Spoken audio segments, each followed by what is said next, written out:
بسم اللہ الرحمن الرحیم۔ آج میں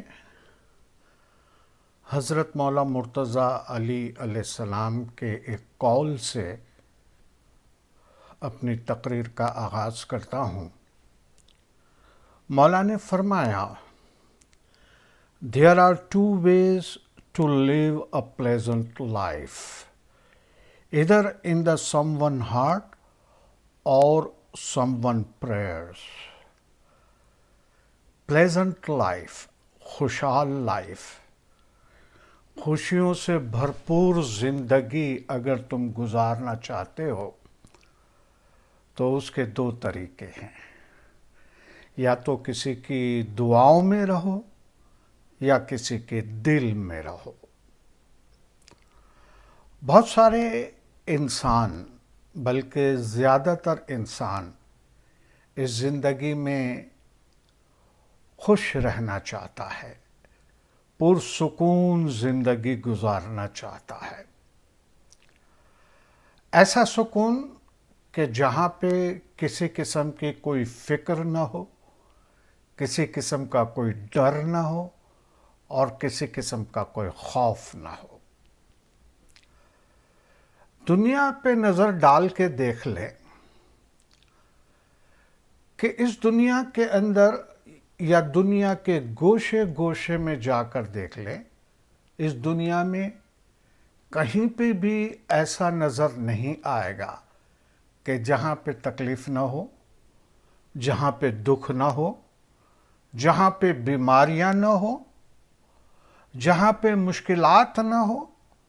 ایسا بہت کم نظر آئے گا اس دنیا کے اندر۔ حقیقت میں پرسکون زندگی گزارنے کے لیے ہمارا مائنڈ، ہمارا دماغ یہ سب سے اہم کردار ادا کرتا ہے کہ ہم کس چیز کو کتنا ہیوی لیتے ہیں، کس چیز کو کتنے آسان طریقے سے لیتے ہیں، یہ ہمارے دماغ کے اوپر ہے۔ ایک بہت ہی بزرگ شخص یعنی حسن بصری، اس سے جب سوال کیا گیا کہ تمہارے سکون کا راز کیا ہے، تمہارے سکون یعنی تمہارے چہرے پہ سکون، تمہاری حرکات میں سکون نظر آتا ہے، تمہاری بات کرنے میں سکون نظر آتا ہے، تمہارے گھر میں سکون نظر آتا ہے، اس کی وجہ کیا؟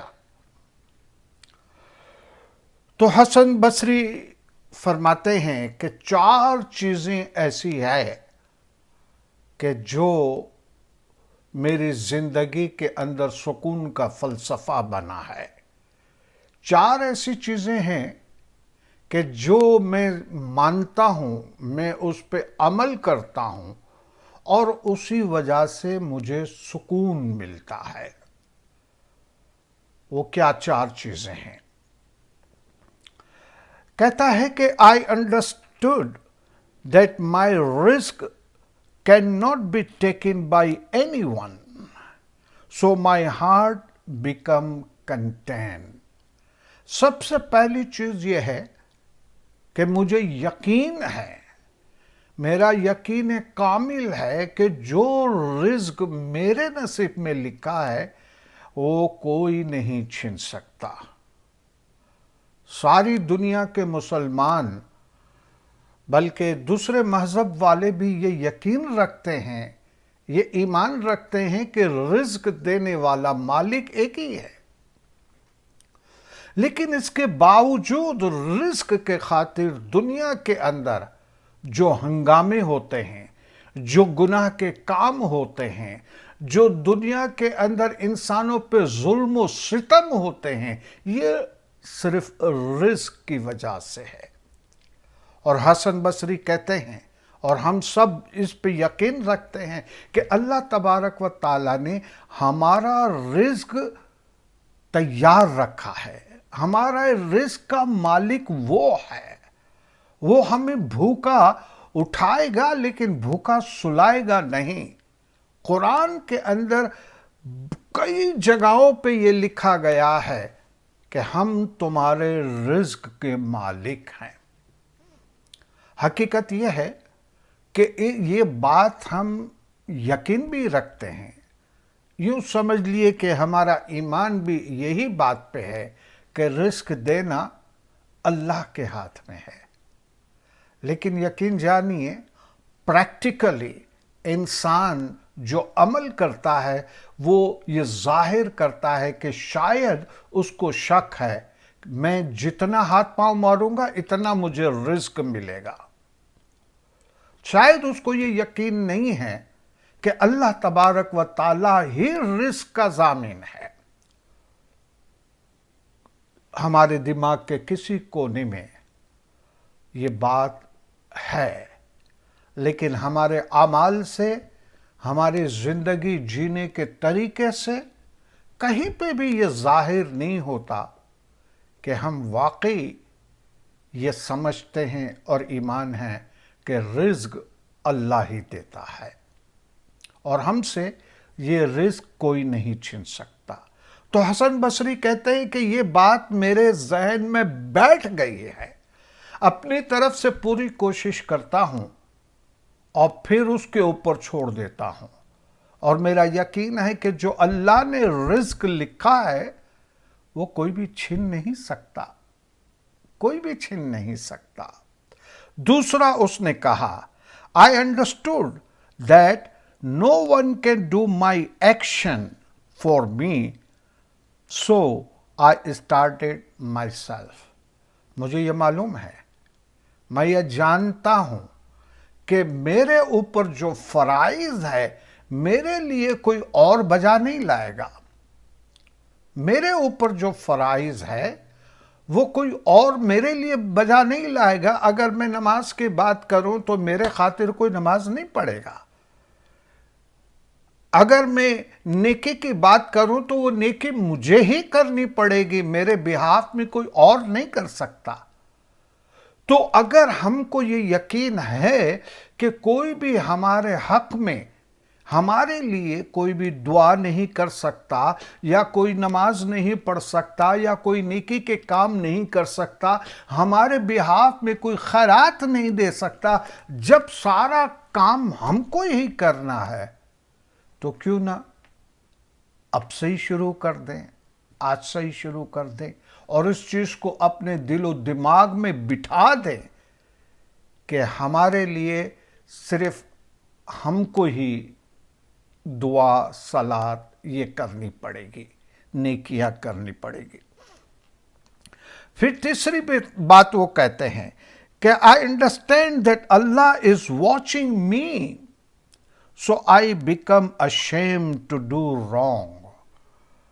مجھے یہ یقین ہے، میں یہ جانتا ہوں، مجھے یہ معلوم ہے کہ خدا مجھے دیکھ رہا ہے، خدا مجھے دیکھ رہا ہے، اور پھر جب وہ خدا مجھے دیکھ رہا ہے یہ یقین ہو تو میں برے کام کرتے ہوئے شرماتا ہوں، مجھے خوف آتا ہے، اللہ کی موجودگی میں میں برے کام کیسے کر سکتا ہوں۔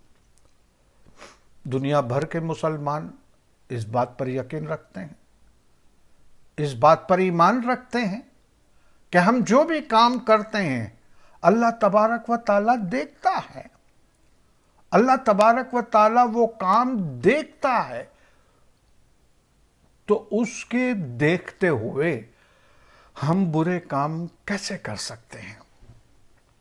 لیکن آپ جانتے ہیں کہ ہمارا یہ یقین ہے، اس کے باوجود ایسا لگتا ہے کہ اس یقین میں کہیں نہ کہیں کمزوری ہے۔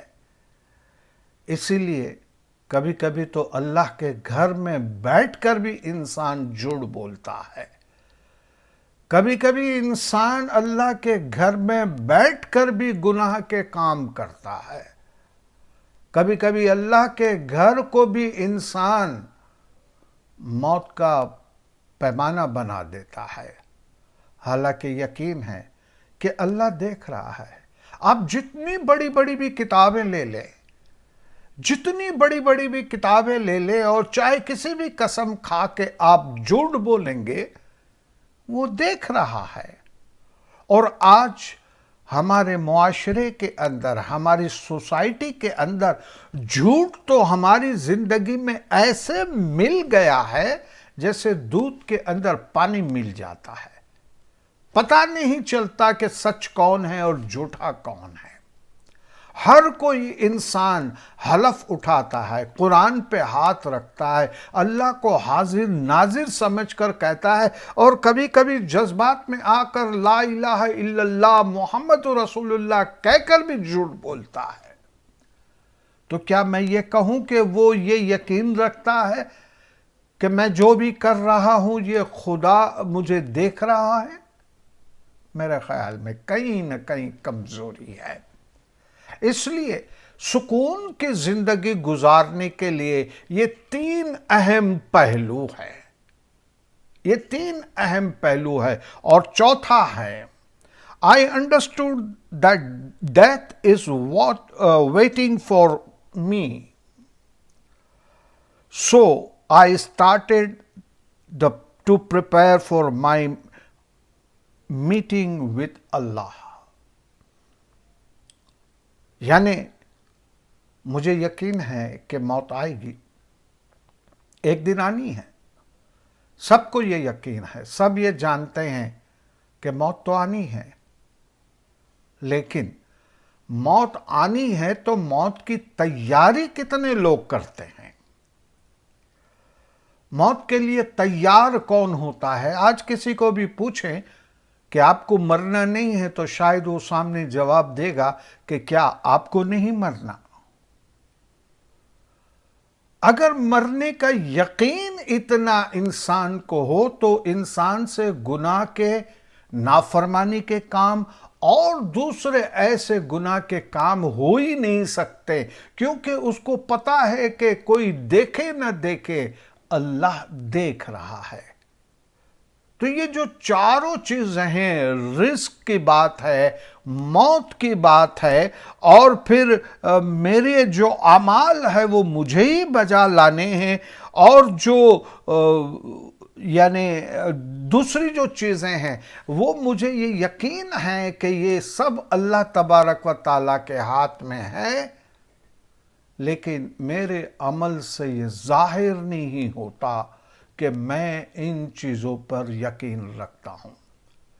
تو اس کا مطلب یہ ہوا کہ خالی زبان ہلا دیتے ہیں کہ ہاں میرا یقین ہے، ہاں میرا ایمان ہے، ہاں میں آخرت پر یقین رکھتا ہوں، ہاں میں اللہ تبارک و تعالیٰ کی وحدانیت پر یقین رکھتا ہوں، ہاں میں یہ سب کچھ کرتا ہوں جو اللہ تبارک و تعالیٰ اور اس کے رسول نے فرمایا ہے، تو میری زندگی بھی پرسکون ہوگی، میری زندگی بھی پرسکون ہوگی۔ ایک آدمی بالکل مرگ کے بستر پہ پڑا تھا، یعنی مرنے والا تھا، لوگ اس کے آس پاس جمع ہوئے، اس نے آنکھ کھولی اور آنکھ کھول کر کہا کہ میں کدھر جا رہا ہوں؟ تو لوگوں نے کہا اللہ کے پاس۔ تو سکون کا ایک سانس لیا اور کہتا ہے صحیح ہے، مجھے پتا ہے کہ اللہ بڑا رحم رحمی بادشاہ ہے، اور اسی وقت اس کی سانس نکل گئی۔ یعنی اس کو یقین ہے کہ اللہ رحم رحمی بادشاہ ہے۔ آخری ٹائم پر یہ سوچنا، یہ اس کے کردار کی عکاسی کرتا ہے کہ وہ کتنا اللہ سے محبت کرتا ہے۔ آئیے ہم سب جو زبان سے کہتے ہیں اس کا اقرار ہم اپنے دل و دماغ سے کریں۔ انشاءاللہ آئندہ پھر آپ سے ملاقات ہوگی، اس وقت تک کے لیے اجازت دیجیے۔ خدا حافظ، جیو اور جینے دو۔